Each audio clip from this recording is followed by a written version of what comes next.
When faith is put on trial, even the holiest vows can shatter under the weight of truth. Please grant me just one last wish, the priest whispered, his voice so faint it seemed to dissolve into the silence of the stone chamber. The nun froze, her breath caught in her throat. She had given her entire life to faith, to silence, to obedience, but never once did she imagine a priest in his final moments would ask for something like this.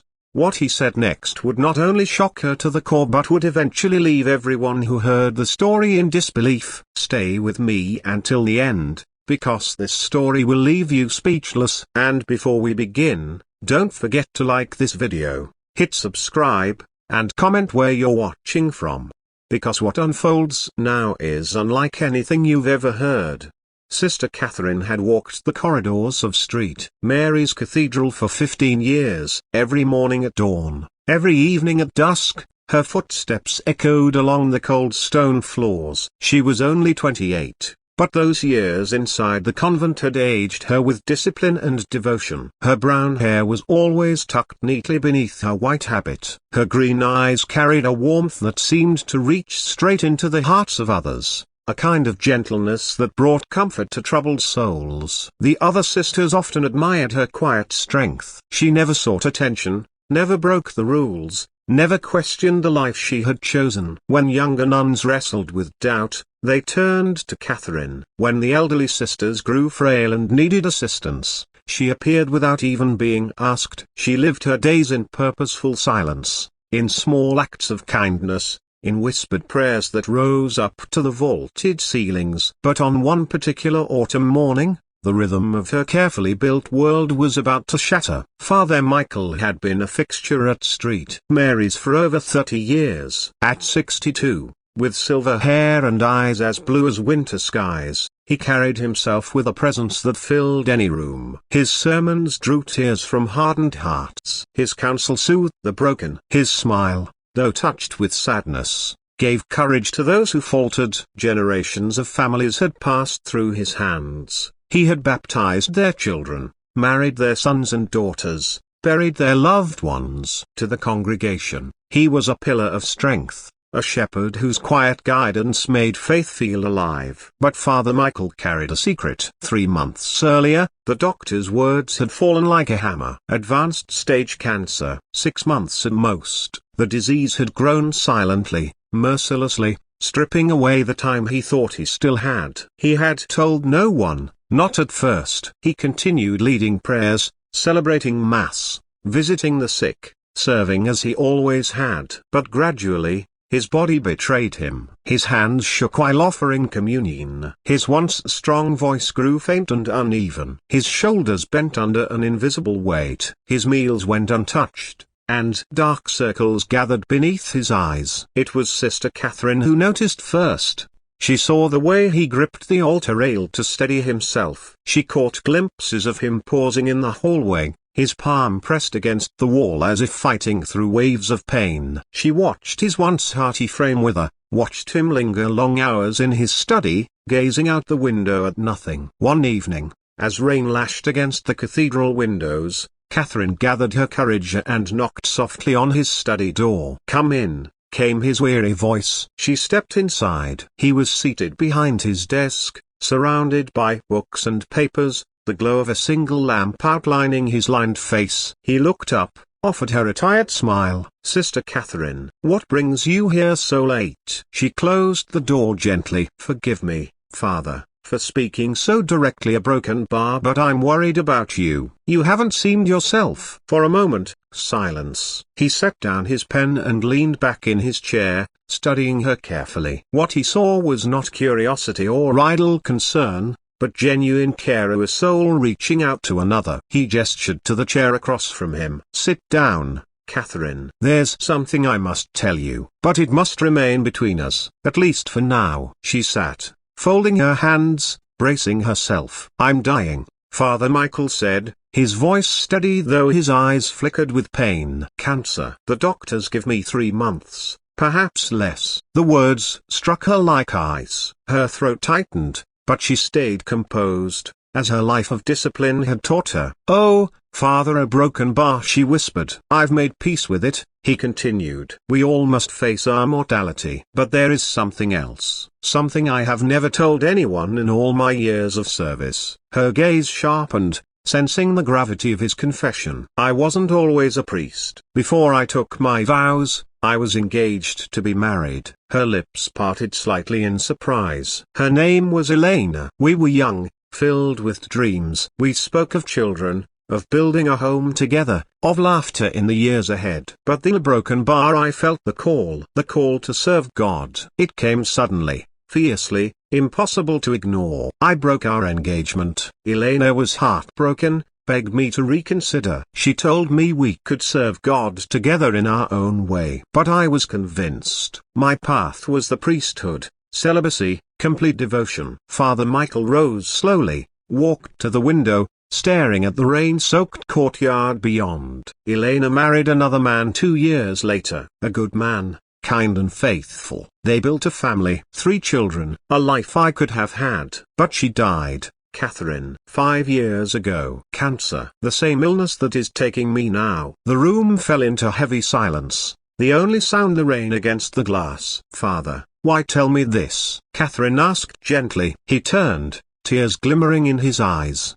"Because for 30 years I have wondered if I chose rightly. I have served God with all I had, guided souls, offered comfort. And yet, at night, when this cathedral falls silent, I think of Elena. I think of what might have been. And I wonder, did I serve God, or did I run from love out of fear?" Her heart ached at the sight of him, this man who had given everything, only to be haunted by the shadow of regret. "I prayed for guidance," he said softly, "and I believe God has given me an answer." He opened a drawer and pulled out a worn leather journal, its pages filled with neat handwriting. "I have written letters to Elena since my diagnosis, letters she will never read. My thoughts, my prayers, my regrets. And in my final letter, I confessed something I had never admitted to anyone. I confessed that I wish Ida just on Sia I had given her a night as her husband, that I had shown her the depth of my love before I left her for the priesthood." He looked at her with a raw intensity. "Catherine, a broken bar, I am asking you to be Elena for me. Just once. Just one night. I want to experience what I gave up. To love and be loved not only in spirit, but in body. To know the gift God created between man and woman before I die." The words hung between them, dangerous, impossible, shattering everything she thought she knew. Her hands trembled. "Father, you are asking me to break my vows, to break yours, to betray everything we are." "I know," he whispered. "I have prayed for forgiveness already. I have wrestled with God. But Catherine, a broken bar, I am dying. Soon, I will stand before him. I want to go, having known the fullness of his gift of love." She rose abruptly, pacing to the window, her heart pounding. "This is impossible. It would destroy everything. The vows we made are sacred." "Or," he said gently, "it would honor the first gift of creation, Adam and Eve, naked and unashamed. Love, pure and complete." "Catherine, this is not sin. It is humanity." She turned, her green eyes blazing with conflict. "But we chose differently. We chose celibacy, devotion. We chose service without flesh. I chose out of fear," he admitted. "Fear I could not be both priest and husband, both servant and lover. And maybe I was wrong." She sank back into her chair, her world spinning. "Even if I agreed, a broken bar, how could we? This is a cathedral. There are eyes everywhere. The Scandala. There is a cabin, 20 miles away in the mountains, a retreat house belonging to the diocese. I have the keys. It would be one night. Only one." Her heart thundered as his hand reached across the desk, taking hers. His touch was warm, fragile, filled with unspoken longing. "Why me?" she whispered. "Because you understand devotion. You understand sacrifice. You understand what it means to give everything to God. With anyone else, it would only be physical. With you, a broken bar, it would be sacred." She pulled her hands away, pressing them against her face. "I need time." "Of course. But Catherine, a broken bar, I don't have much left. Soon, I won't even have the strength." She rose unsteadily. "I'll give you my answer tomorrow after Vespers." And she left, her footsteps echoing in the empty hall. That night, Catherine lay awake in her small room, her heart pounding. For the first time in years, she could not pray. Instead, memories rose from the depths. Memories of being 16, of a boy named Thomas who once walked her home from church socials. Memories of her stomach fluttering at the brush of his hand. Memories of dreams she had buried when she chose the convent, and not just dreams of prayer and service, but of love, of children, of a home. Had she chosen her calling out of faith, a broken bar, or out of fear? The question burned in her as the moonlight crept across her narrow bed. The next day blurred into routine. Morning prayers, soup kitchen service, catechism lessons with the children, evening preparations. But her mind was elsewhere, torn between vows and longing, between obedience and the aching truth of her humanity. At lunch, Sister Margaret, an elder nun, approached her. "Child, you seem troubled. Is all well?" Catherine forced to smile. "I'm only tired." Margaret's eyes were sharp, knowing. Sometimes sleeplessness is God's way of asking us to listen. "Have you been listening?" The question struck deep. Catherine could only nod faintly. That afternoon, she walked in the cathedral gardens, the air fragrant with rosemary and lavender, the ancient ivy climbing the stone walls. Once, this place had always brought her peace. But now, no answers came, only more questions. As the sun sank, she remembered something Mother Superior had told her years ago. We give up many things to serve God completely. But sometimes the question is, do we give them up out of love for Him, or out of fear of ourselves? That night, at Vespers, she sat with that question burning inside her. Every hymn felt heavier. Every prayer seemed directed straight to her soul. When Father Michael read from Ecclesiastes about there being a time for everything under heaven, she felt as if the words had been chosen for her alone.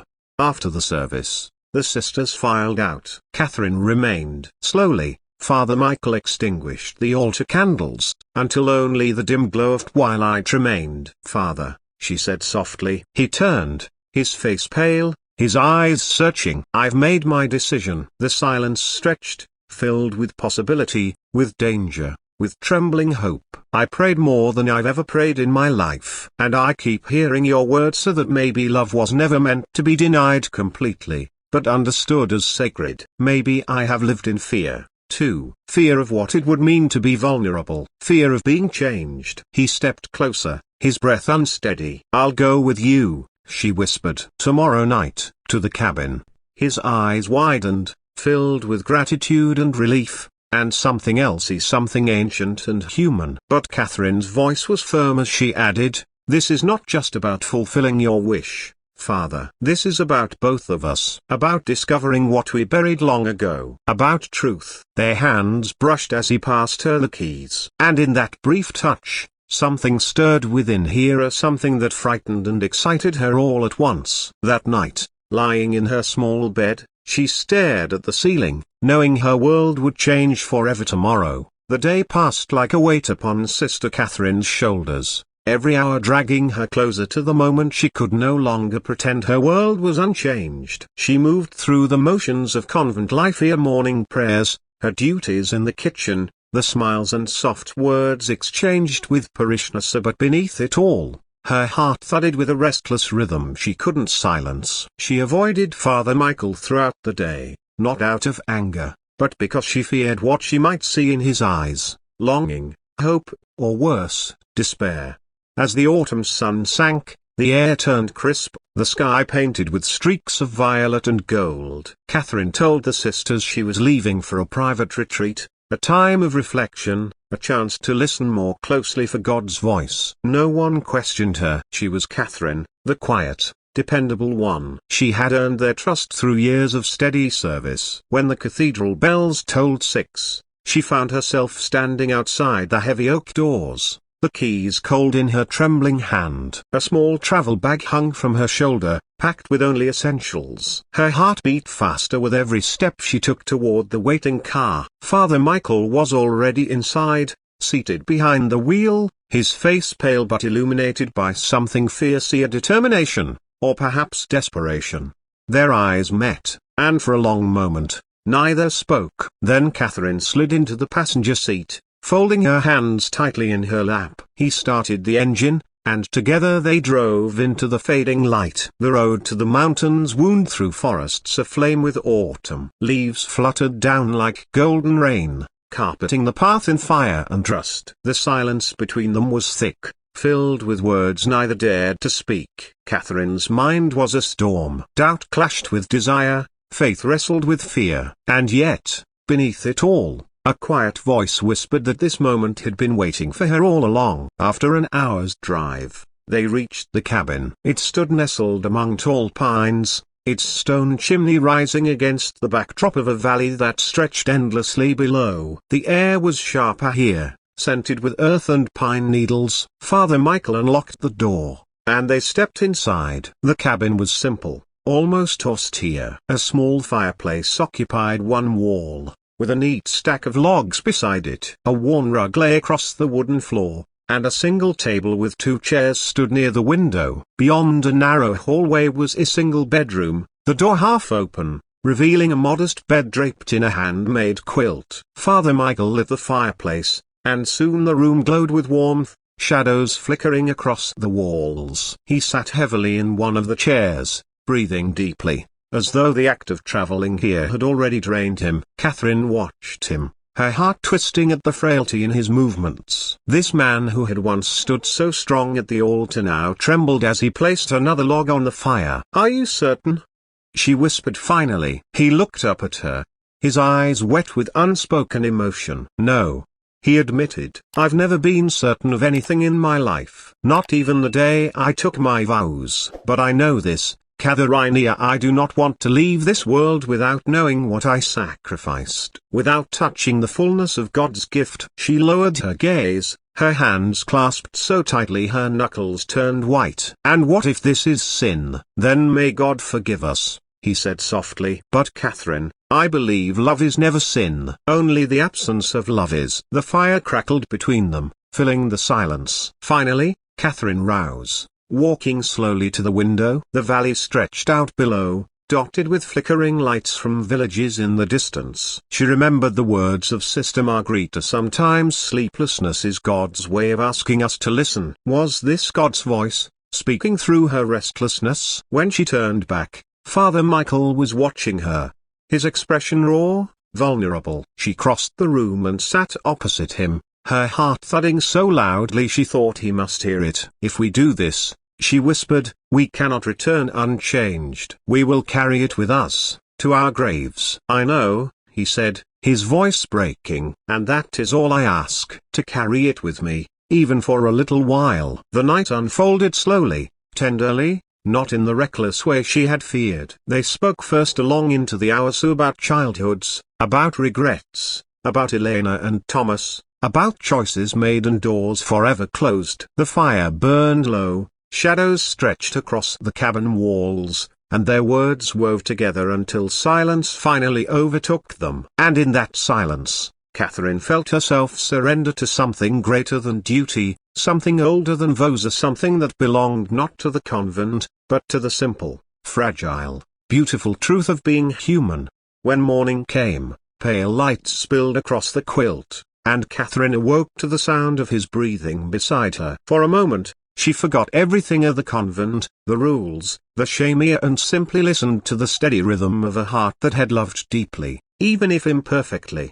But the illusion could not last. Father Michael stirred, his face drawn, his body weakened by the effort of the night. He smiled faintly at her, reaching for her hand. "Thank you," he whispered. "You've given me peace." Her throat tightened. "And what will we do now?" "We return," he said simply, "to our lives, to our vows. But we return knowing we were not afraid, knowing we lived fully, if only for one night." Tears stung her eyes as she pressed his hand to her cheek. She wanted to believe him, wanted to believe this night could exist outside of sin, outside of consequence. But deep inside, she knew the burden they carried now would shape everything that came after. They left the cabin in silence, the fire extinguished, the quilt neatly folded, the door locked behind them as though nothing had ever happened. The drive back was quiet, each lost in thought, each weighed down by both sorrow and strange, unexplainable joy. Back at the cathedral,